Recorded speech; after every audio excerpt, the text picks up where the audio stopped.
A estética de Schopenhauer. Esse é o tema da segunda parte da aula sobre a metafísica do belo de Schopenhauer, que está presente no terceiro livro de O Mundo como Vontade e Representação.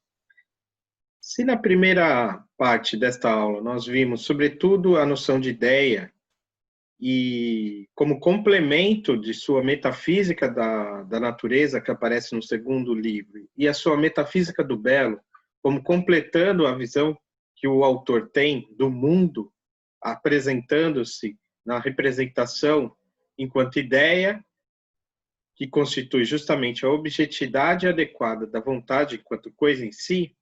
Nessa segunda parte, vamos nos debruçar principalmente sobre a atividade artística, que tem como finalidade a apresentação das ideias e o olhar mais claro e objetivo sobre o mundo, coisa que só é possível pela obra de arte genial, que tem como pressuposto o sujeito puro do conhecimento. Quando o sujeito, o indivíduo, normalmente exerce o conhecimento a serviço da sua própria vontade, ele inverte a hierarquia e consegue utilizar, ou melhor, exercer o conhecimento como um puro olhar objetivo para o mundo, abstraindo a sua subjetividade enquanto sujeito do querer e dando voz e vez apenas ao objeto, que é então conhecido enquanto ideia.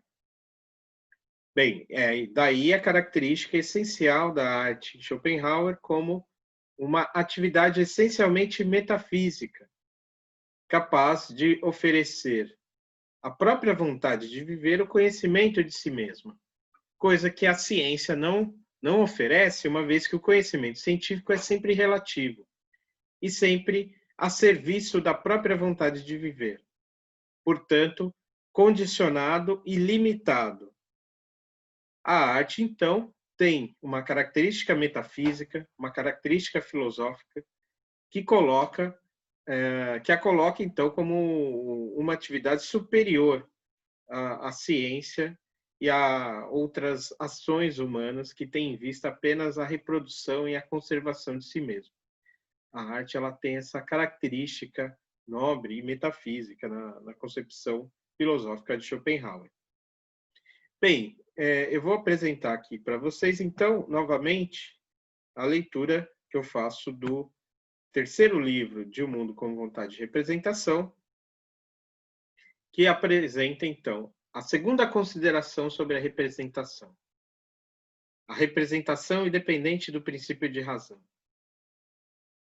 A ideia platônica, o objeto da arte. Eu coloco como capa justamente a representação de uma música, uma pintura que representa a música. No caso, um quadro de Lorenzo Costa, um quadro entre o final da Idade Média, começo já o Renascimento, né, século XV, XVI. Então, nós temos aí, né, representada a obra de arte que, segundo Schopenhauer, mais se aproxima da expressão do que é a coisa em si mesma. E esta, na verdade, é a música, como nós veremos. A música não apresenta apenas a ideia platônica, mas apresenta a própria vontade de viver. E, nesse sentido, ela é superior às outras artes. Ela ocupa um lugar privilegiado nas outras artes, segundo a apresentação das artes que faz o Schopenhauer na segunda parte do seu terceiro livro. Muito bem. Nós já passamos por toda a teoria das ideias que o Schopenhauer apresenta nesse terceiro livro, né? O seu debate filosófico com Platão e com Kant, como a teoria das ideias ela complementa a teoria da coisa em si, né? Tal como Schopenhauer a apreende de Kant, e como, pelo correlato do sujeito puro do conhecimento, que conhece essa ideia, ele retoma algumas expressões algumas teorias kantianas da terceira crítica, sobretudo as teorias da genialidade, da satisfação estética, do sublime e do belo. Bem, ao falar da experiência artística como uma relação em que o indivíduo se coloca diante de uma ideia, deixando, portanto, de ser meramente indivíduo e se elevando à condição de sujeito puro do conhecimento, o Schopenhauer ele afasta da expressão da experiência estética qualquer relação do objeto que não seja contemplativa. Por isso, né, as expressões do excitante ou do repugnante vão ser rejeitadas em sua estética. E ele vai apresentar as artes a partir do parágrafo 43, como expressando os diferentes graus de objetivação da vontade na natureza, que são as ideias. Das forças mais básicas da natureza, que se dão na forma de gravidade, peso, e até as formas mais superiores do mundo orgânico, reino vegetal e os animais, até o ser humano. E na representação do ser humano, desde a beleza plástica da escultura e da pintura, até a apresentação das características mais particulares do caráter humano na poesia, né, e nas diversas formas de arte poética. Até, enfim, a música como uma representação não mais da ideia, né, mas da própria vontade. Então, é isso que nós teremos na parte final do terceiro livro, que vai apresentar, então, mais propriamente dita, a estética de Schopenhauer, né?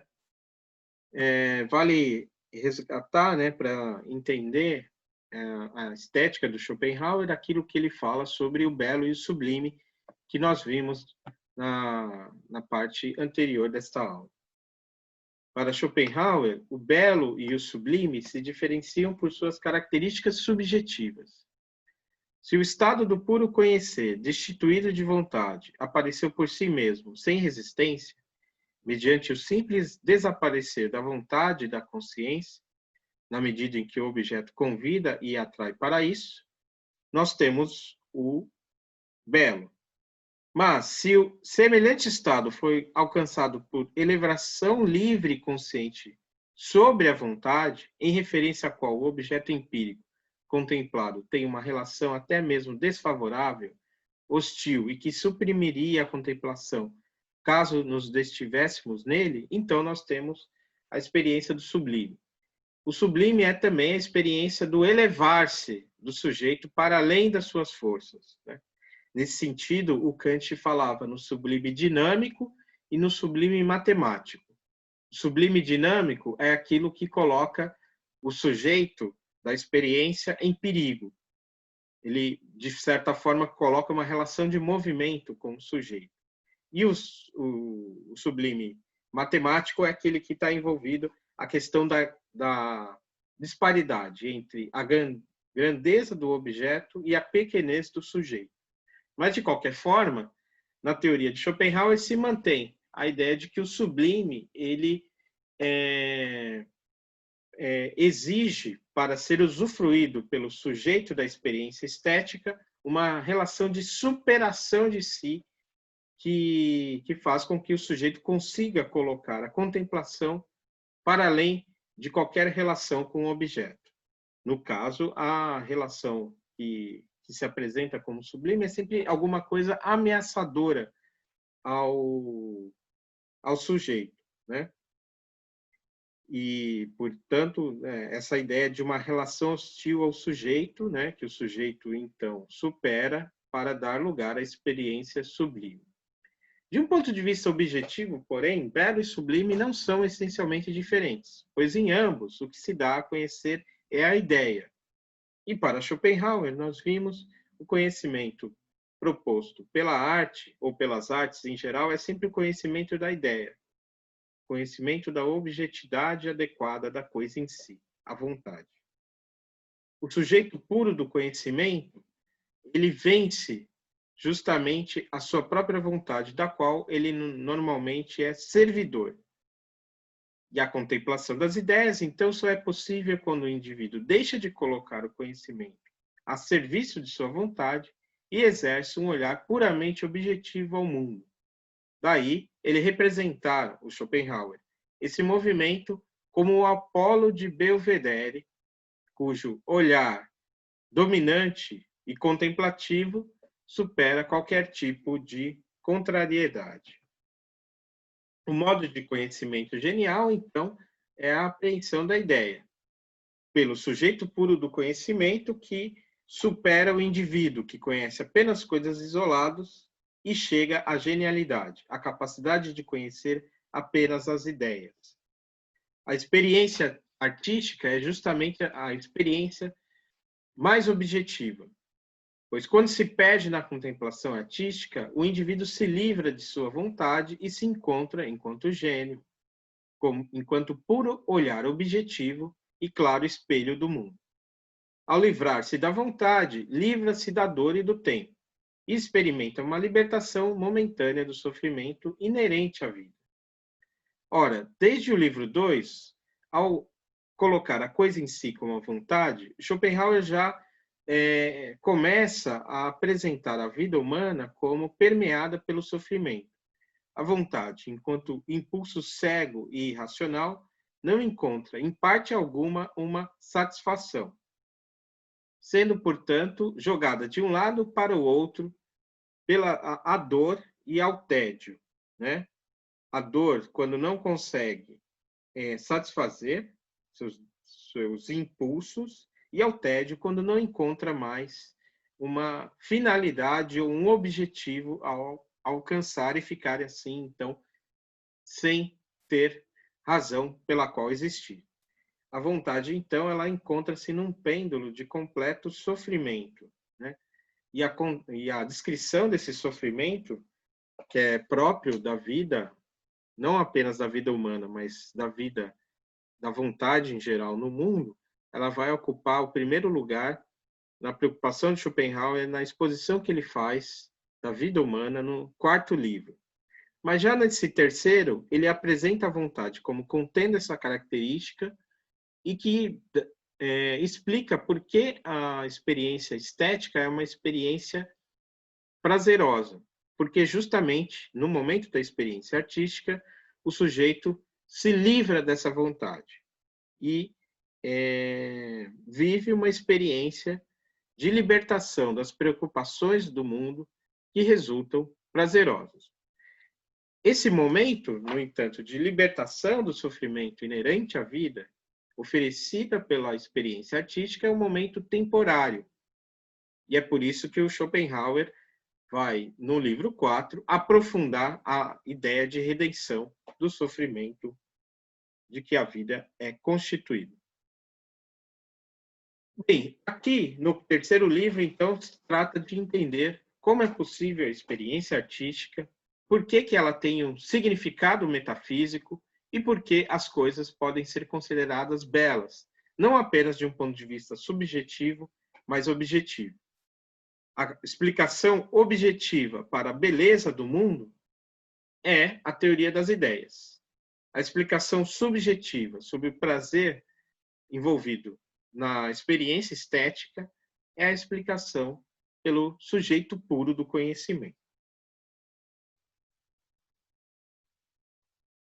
Bem, a beleza para Schopenhauer então a apreensão objetiva da ideia, né? É a apreensão objetiva daquilo que existe como a objetividade adequada da coisa em si. Nesse sentido, como todas as coisas no mundo remetem a alguma ideia, seja pela presença de forças naturais básicas ou por expressar a forma própria das ideias, né? Todas as coisas são belas. Schopenhauer diz, uma coisa é mais bela que outra quando facilita aquela pura consideração objetiva. Vem-lhe ao encontro. Sim, como que compele a isso. Então, a nomeamos muito bela. Esse é o caso. Primeiro, quando algo isolado exprime, de modo puro, a ideia de sua espécie, mediante proporção bem distinta, puramente determinada, inteiramente significativa de suas partes, reunindo em si todas as exteriorizações possíveis da ideia de sua espécie, manifestando-a com perfeição. Segundo, aquela vantagem da beleza particular de um objeto reside em que a ideia mesma a exprimir-se é um grau superior de objetividade da vontade. Eis porque o ser humano, mais do que qualquer coisa, é belo, e a manifestação de sua essência é o fim supremo da arte. Então, para Schopenhauer, as ideias todas são belas e explicam as belezas das coisas no mundo. Mas, quanto maior é o grau de manifestação da vontade num determinado objeto, tanto mais belo é este objeto. Portanto, o ser humano, no qual se expressa da forma mais clara e evidente possível a vontade, é a coisa mais bela que existe no universo.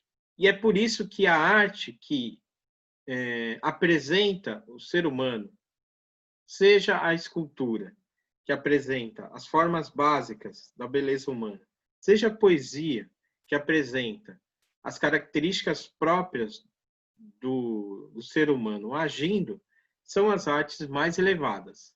Há uma correspondência entre os graus hierárquicos de presença maior da vontade e de clareza da vontade, enquanto coisa em si, no mundo, que torna o mundo humano superior ao mundo animal ou ao mundo inorgânico, da mesma forma, as artes que apresentam o mundo humano têm uma primazia em relação às artes que apresentam apenas as forças mais básicas da natureza.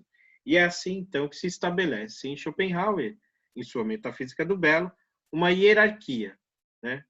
Então, da mesma forma que há uma hierarquia na natureza, cujo topo é representado pelo ser humano, nas artes há uma hierarquia cujo topo é justamente representado pela presença do ser humano enquanto ideia. Nós veremos, no entanto, que para Schopenhauer a música, que não representa uma ideia, mas a própria vontade, segundo sua concepção, detém um lugar especial em relação às outras artes, desvinculando, de certa forma, esse paralelismo entre natureza e arte que está presente entre a metafísica da natureza e a metafísica do belo. Então, esta é a apresentação que o Schopenhauer faz das artes, no terceiro livro de O Mundo com Vontade e Representação, nos parágrafos 43 a 52. Eles seguem uma hierarquia, que é a hierarquia das forças da natureza. Então, nós temos da arquitetura a poesia, a manifestação cada vez mais clara do que é a vontade. Mas a música, por não ter a forma de apresentação de uma ideia e de ser praticamente a apresentação da vontade nua e crua, está ela, sim, no topo de todas as artes. Então, vamos começar pela arquitetura. A arquitetura traz, para mais clara intuição, algumas das ideias que são os graus mais baixos de objetividade da vontade, a saber, gravidade, coesão, rigidez, dureza. A arquitetura portanto, a obra de arte básica das forças mais básicas da natureza. Eu trago aí como exemplo, né, uma obra de Niemeyer, do Museu de Curitiba, que representa bem, né, aquilo que o Schopenhauer fala sobre a arquitetura como a representação da luta desses graus mais baixos da objetividade da vontade, gravidade, coesão, rigidez, dureza. A jardinagem e a pintura de paisagens é a representação da beleza dos graus mais elevados da natureza vegetal. O Schopenhauer, então, nessa parte do livro 3, vai falar sobre a expressão da beleza presente no reino vegetal, que se apresenta, né, de modo belo na jardinagem, né, onde justamente a beleza do reino vegetal é disposta de forma mais clara à intuição, e também na pintura de paisagens. Eu dou como exemplo, né, os Jardins de Alhambra, no sul da Espanha, né, uma obra de origem árabe, né, que tem justamente a característica, né, de representar de maneira a mais bela possível a beleza do reino vegetal. A escultura é a exposição da ideia na qual a vontade atinge o grau mais elevado de sua objetivação. No caso, a escultura, pensando aí a representação do ser humano. É claro que, em outro grau, há artes que apresentam também a beleza dos animais. Mas, para Schopenhauer, os animais geralmente são representados a partir da ideia da animalidade ou da espécie específica que é representada, por exemplo, numa escultura ou pintada num quadro. Mas a beleza humana, ela tem uma característica para nós superior, justamente porque na humanidade nós reconhecemos, né, justamente aquilo que nós a vontade como aquele fenômeno que representaria, segundo Schopenhauer, aquilo que seria mais próximo da coisa em si.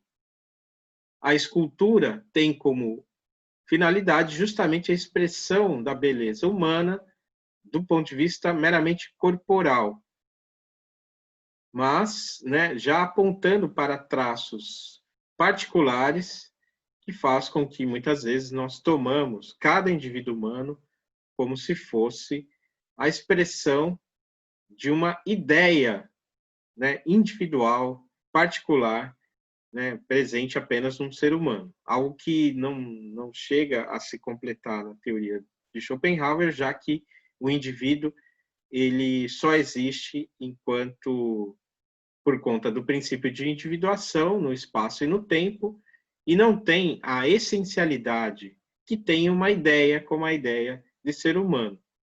Mas a obra de arte, ao representar o ser humano, tenta cada vez mais atingir essa individualidade e expressar o caráter humano, da escultura, perdão, até a pintura, né? E a escultura tem a característica de representar não apenas a beleza corpórea humana, mas de tentar transcender-se a si mesmo e apresentar as ações humanas, né? E é por isso que, num capítulo particular do terceiro livro de O Mundo com Vontade de Representação, o Schopenhauer vai dedicar uma digressão ao Laocoonte, né? É uma obra de arte da antiguidade que representa um mito grego, né? Que seria justamente o grito de Laocoonte ao sofrer a picada de uma cobra, né?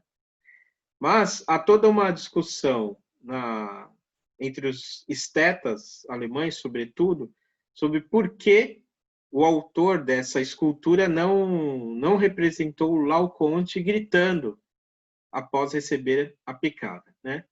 E o Schopenhauer diz que ele apenas não representou Laocoonte gritando porque o mármore não seria a maneira mais adequada de representar o grito.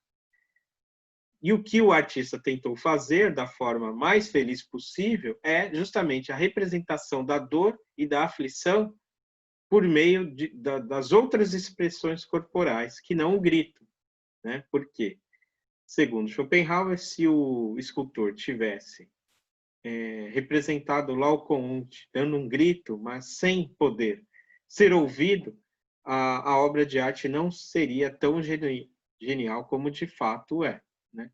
E aí, então, ele entra aí num debate, né, com os estetas alemães, como eu disse, Winckelmann e outros, né, e o Lessing, né, que escreveu um texto sobre o Laocoonte, né, e o mistério dessa escultura, né, que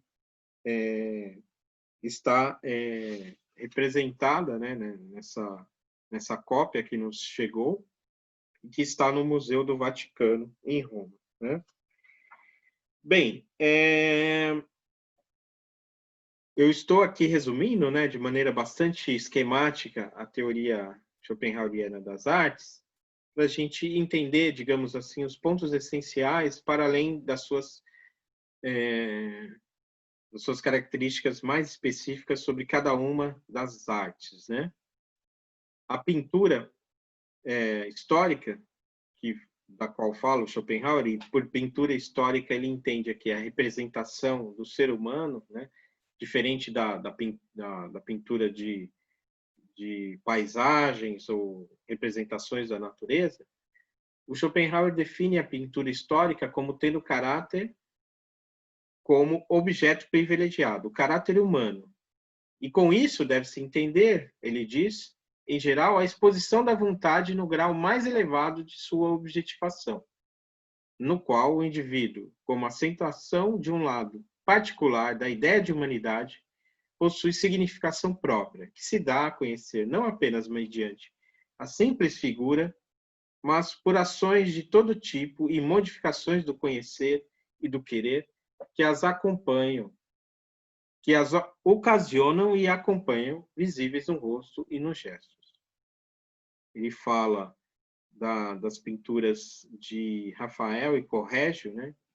E eu trago para vocês essa pintura de Corrégio, um retrato dos vícios humanos. É justamente não apenas a expressão, né, da beleza humana, como faz a escultura e a pintura de retrato, mas também das ações humanas, mas aí representada por meio da obra de arte, né, da pintura.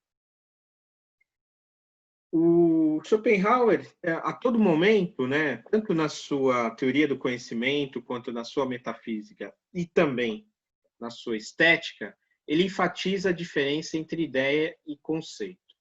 E mostra e defende a ideia de que, embora o conceito seja útil na vida, ele é inútil na arte.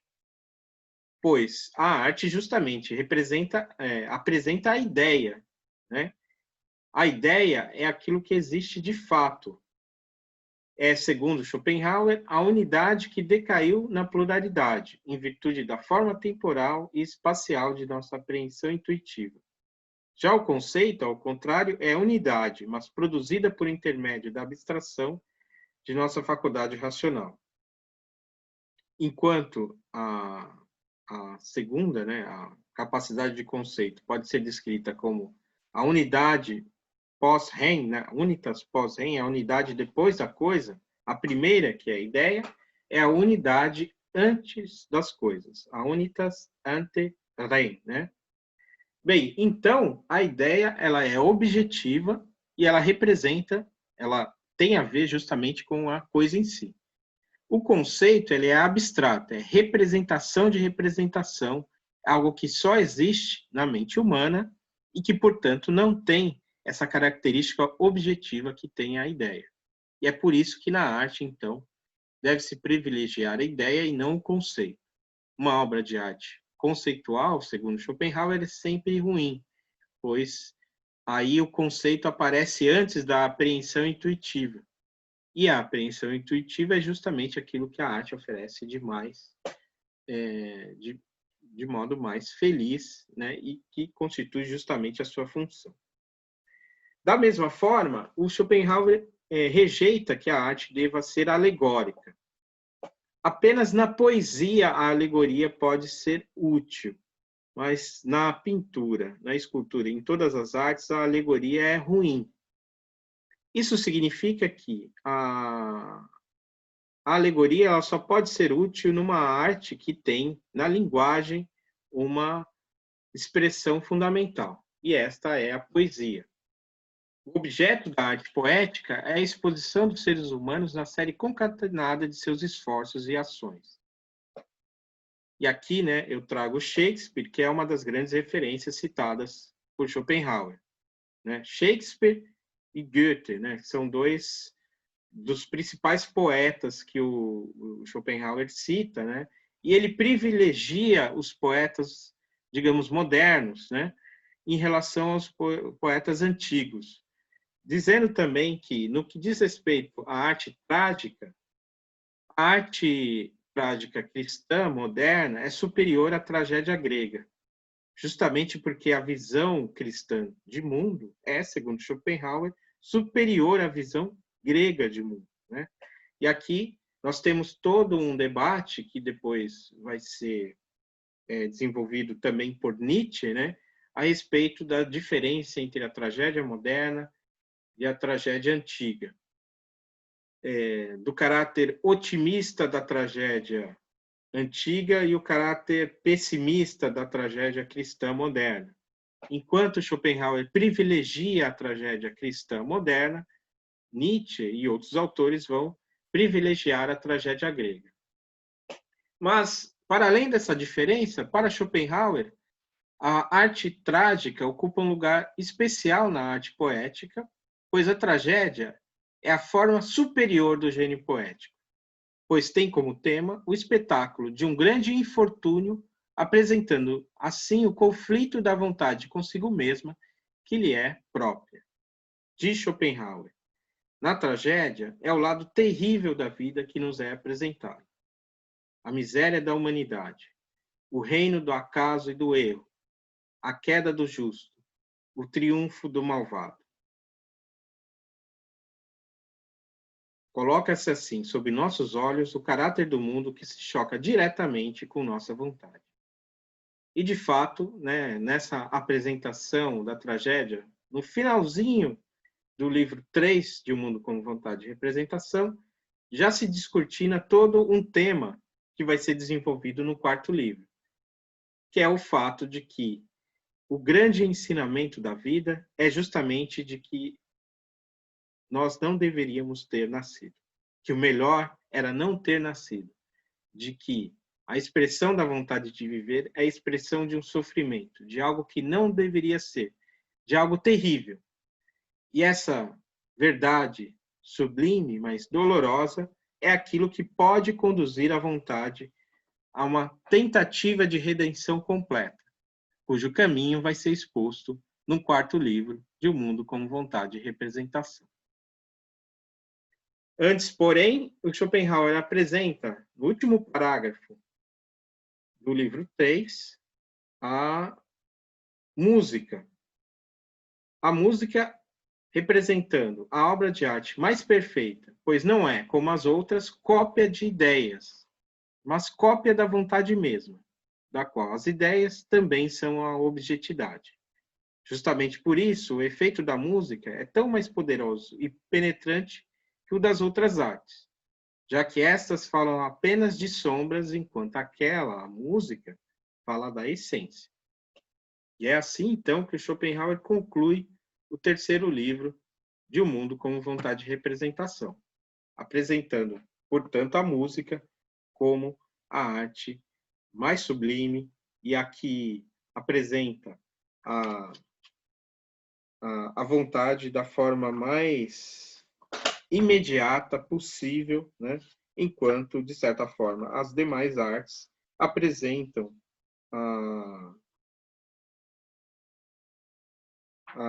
a vontade de maneira mediada pelas ideias, né?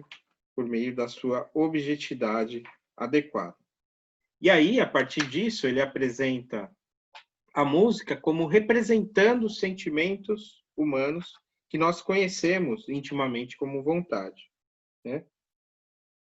Então, por exemplo, na página 298, eu leio, ele diz: reconheço nos tons mais graves da harmonia, no baixo fundamental, os graus mais baixos de objetivação da vontade, a natureza inorgânica, a massa do planeta. De fato, todos os tons agudos, de fácil movimento e fugidios devem ser vistos como originados de vibrações simultâneas do tom fundamental, cuja emissão sempre a acompanha suavemente. E é lei da harmonia que só podem acompanhar uma nota grave aqueles tons agudos que efetivamente ressoam, automática e simultaneamente com ela. Isso é análogo ao fato de que todos os corpos e todas as organizações da natureza têm de ser vistos como originados pelo desenvolvimento gradual a partir da massa planetária. Esta é tanto sua fonte quanto seu sustentáculo, e a mesma relação tem os tons mais agudos com o baixo fundamental. Então, o Schopenhauer realmente vai explicar alguns conceitos básicos da música, como harmonia, melodia, como representações de forças, né, naturais que se manifestam na natureza e que nós conhecemos enquanto ideias. E que são expostos na música da forma mais imediata possível, sem a mediação da ideia, né?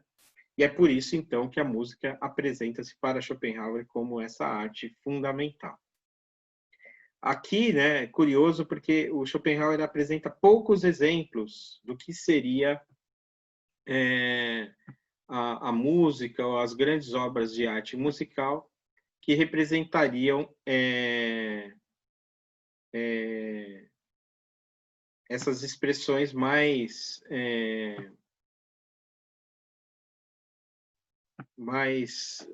básicas, né, da vontade. Mas uma referência que ele faz nos complementos, no capítulo referente a esse parágrafo 52 de O Mundo como Vontade de Representação, é a uma sinfonia do Beethoven, ou as sinfonias do Beethoven, né? Então, para terminar esta nossa aula, é claro, eu vou deixá-los com uma música, né? Que é uma sinfonia do Beethoven, aquela mais conhecida, que é justamente a nona.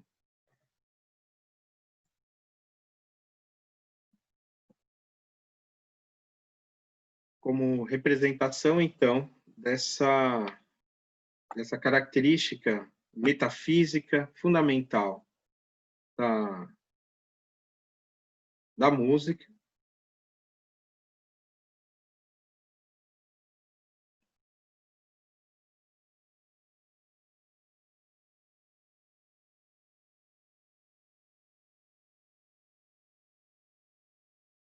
e já que essa maneira, né, de deixar aqui para vocês uma música não é, digamos assim, aquela que tem um melhor efeito, né?